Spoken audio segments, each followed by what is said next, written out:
Magic the Gathering has just experienced yet again another leak, this time via Amazon. And the leak has shown us that the upcoming Innistrad Crimson Vow set is going to be including Boxtoppers. Magic.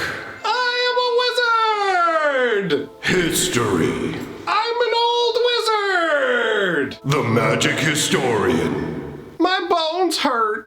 Greetings, owners of fine luxury cardboard rectangles. My friends, I hope the day finds you well. We are here to talk about another magical leak. Now, this was done because Amazon decided to list one of the products they're going to be selling what looks like a little bit early. And I imagine Wizards of the Coast are probably disappointed about this information getting out for a couple of different reasons. One is they tend to like to control the hype train themselves and dictate when this information gets fed to us. And another is that I think this leak may actually genuinely impact sales of Innistrad Midnight Hunt. So that we are all on the same page, let me just say real quick for anybody who doesn't know what a box topper is, let's say you haven't been around since the days of Zendikar, which is roughly what, like less than a year now. If you're just new to Magic, box toppers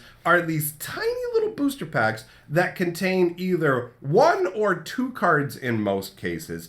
And essentially what happens is there's one included in every sealed booster box. So it's an additional incentive to get you to purchase the box. And the box topper concept was originally started back in the days of Double Masters. That was the first time we heard the concept of box topper. And we'll return to that point. But what I'm going to do is I'm going to put up on the screen the eBay posting so you guys can see it as well. Now, I want to let you know that I've already confirmed that there will indeed be box toppers for set booster boxes, draft booster boxes, and collector's booster boxes.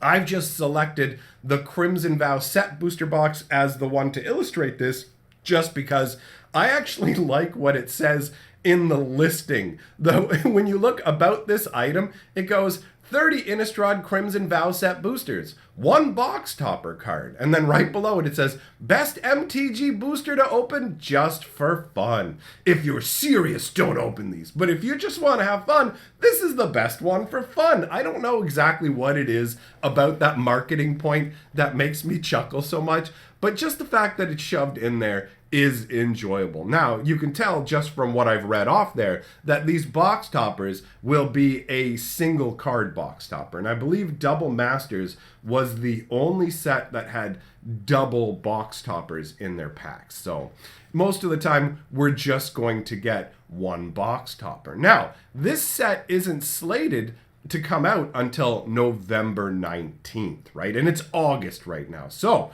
this is a very early release for this information. And it says a couple of different things to me. The first is that this information getting released may genuinely impact the sale of Innistrad Midnight Hunt, because what's going on this time around that's never happened in Magic's history before is that they're changing the way that standard releases work at the end of the year. For almost all of Magic's history, we've been on a very similar schedule. And at this time of year, we would be given one standard set. And that would be all the premier sets that we were going to be getting for the rest of the year. Now, this caused a situation where essentially, compared to other Magic sets, these end of the year sets would have the longest time in standard without a new product coming along. And if you were somebody who plays Arena, you would notice that with the Mastery Passes, because sometimes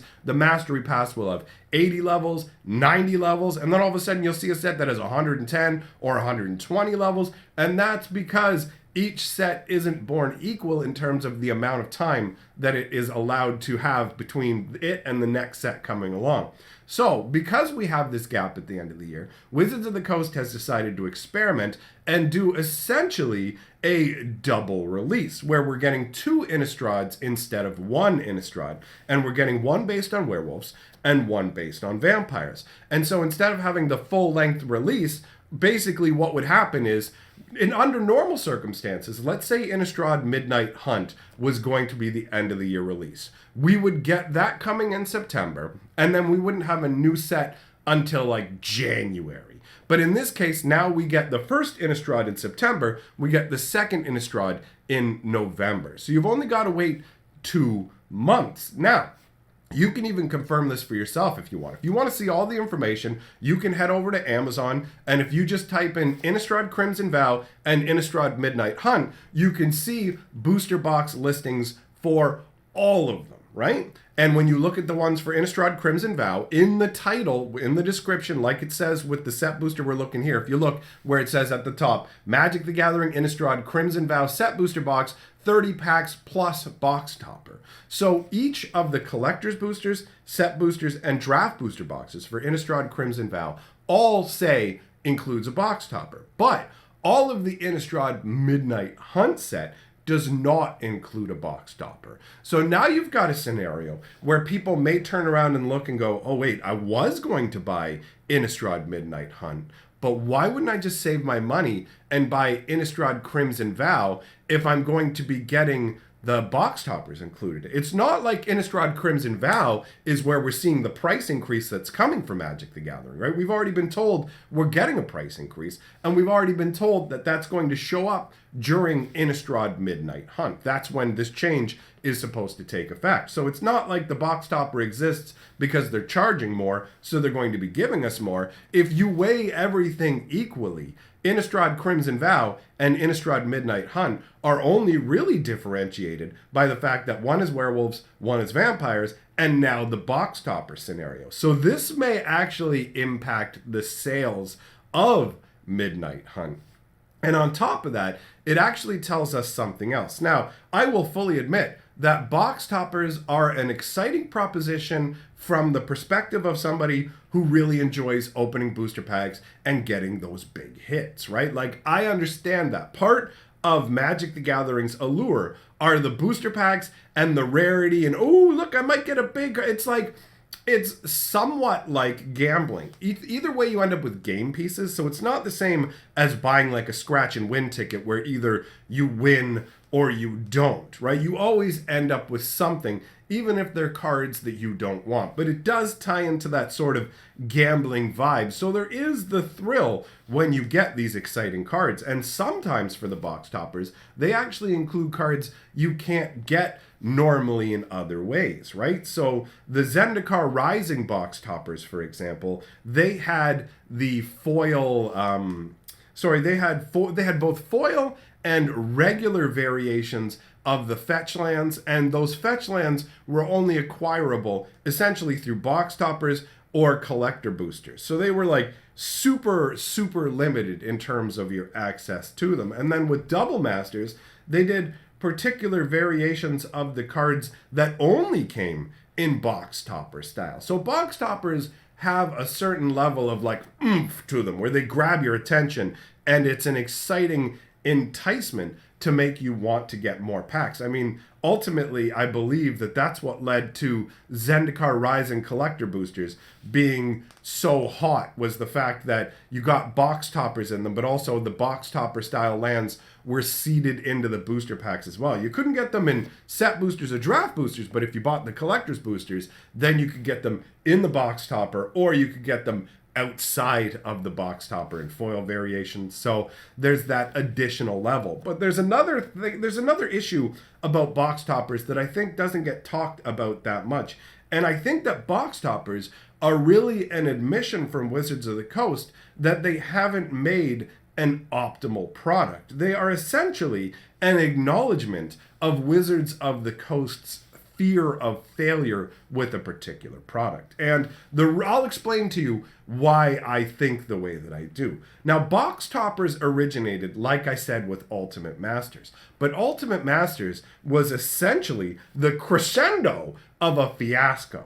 Wizards of the Coast had created the Masters series set, and these Master sets had done quite well. But Wizards of the Coast, being Wizards of the Coast, couldn't leave good enough alone, so they stopped making Master sets that were based on formats, and they started making thematic Master sets. And that was the beginning of the end. Iconic Masters, Masters 25, those sets didn't do that well. A ton of product ended up stuck with distributors and stores that thought they were going to be able to move it. And so unlike popular Magic products, the prices for those stayed low and there was tons of it flowing around. So Wizards of the Coast actually decided to discontinue the Masters series. But like I said, they really don't like basically giving up money. So they looked at the money they had put into making what was then called Graveyard Masters, and they went, okay, we're going to stop making master sets, but what we need to do is this work. We need to get these cards out there. So what we're going to do is we're just going to call it Ultimate Masters. And we're going to crank the price up because we have to repackage everything, redo all of this. That's what it genuinely came across as to me. Ultimate Masters seemed like a last second, take what you have left of Graveyard Masters, kind of cobble it together into a set. We'll call it Ultimate Masters. We'll include these Boxtoppers, which I don't believe for a second were originally part of the concept of Graveyard Masters. I think they just went, nobody wants to buy master sets. And then they sat there and they brainstormed and were like, okay, what do we do? And then somebody said, why don't we put an extra booster pack in the packs, in the boxes, I should say, that have some like random juicy rare in them. And we'll put some like low level ones and we'll put some high end ones so people can chase that thrill. I don't remember what the concept is called, but there's literally a term for the human mentality of basically random rewards work way better with humans than set rewards. If you know you're going to get an awesome card every 10 packs, that doesn't psychologically affect you the same way as you don't know when the next amazing pack is coming. This is genuinely a quantifiable human effect, right? This is a real sort of scenario that happens to people all the time. So these packs that are designed on, you might get something good, you might get something amazing, you might get something meh, it appeals more to us on a subconscious sort of level. Because I believe that Magic the Gathering has a lot of people who play it who have addictive personality types. And I know that because I'm one of those people. So this box topper concept actually worked really well. And people, at least nowadays, look back at Ultimate Masters and defend it, saying it was a good product, when it really ultimately wasn't. It was Graveyard Masters reskinned and hastily pushed out in a crazy fashion where we didn't really have much of a spoiler season at all. They basically dumped it right before Christmas in a it was not released at a normal time, and the spoiler season wasn't normal. The whole thing was a kind of like pull the rug out from under us style maneuver. But the biggest lesson that Wizards of the Coast seemed to have learned from that was that these box toppers can save them. So to me, a box topper is really an admission that the product isn't up to snuff. So we had Ultimate Masters with box toppers, right? And then we had Double Masters that also had box toppers. And the story behind Double Masters is that Commander Legends was originally supposed to come out when Double Masters did, right?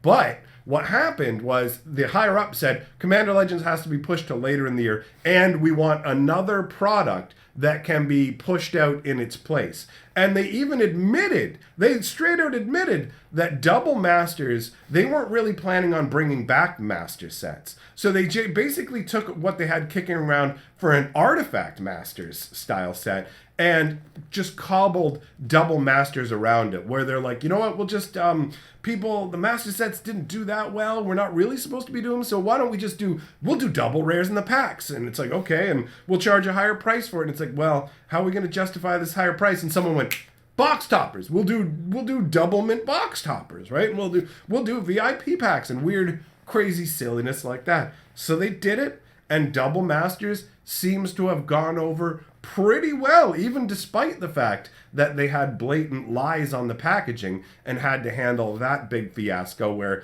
what it said on the box and what was being said by Wizards of the Coast PR didn't actually match reality. It was literally incorrect, and they were basically just straight up lying to us about what you could get in the product. So as a result, every VIP box, you could send in the UPC code for it and redeem that for an extra pack. But the point I'm trying to make here is Ultimate Masters wasn't really supposed to exist set. We'll put Boxtoppers in it, okay. Same thing with Double Masters. Then when do we see Boxtoppers again? We see it with Zendikar Rising. Now, Zendikar Rising, to me, feels like they knew, wait a minute, we're going back to Zendikar, but we don't have anything that really makes it feel like Zendikar. We're not doing the Eldrazi. Like, this set is overall kind of meh. And if you've seen Zendikar Rising, you probably agree with me that mostly the set is just it's okay, right? So the fact that they included these Boxtoppers to me said, okay, we want to ratchet the level of this setup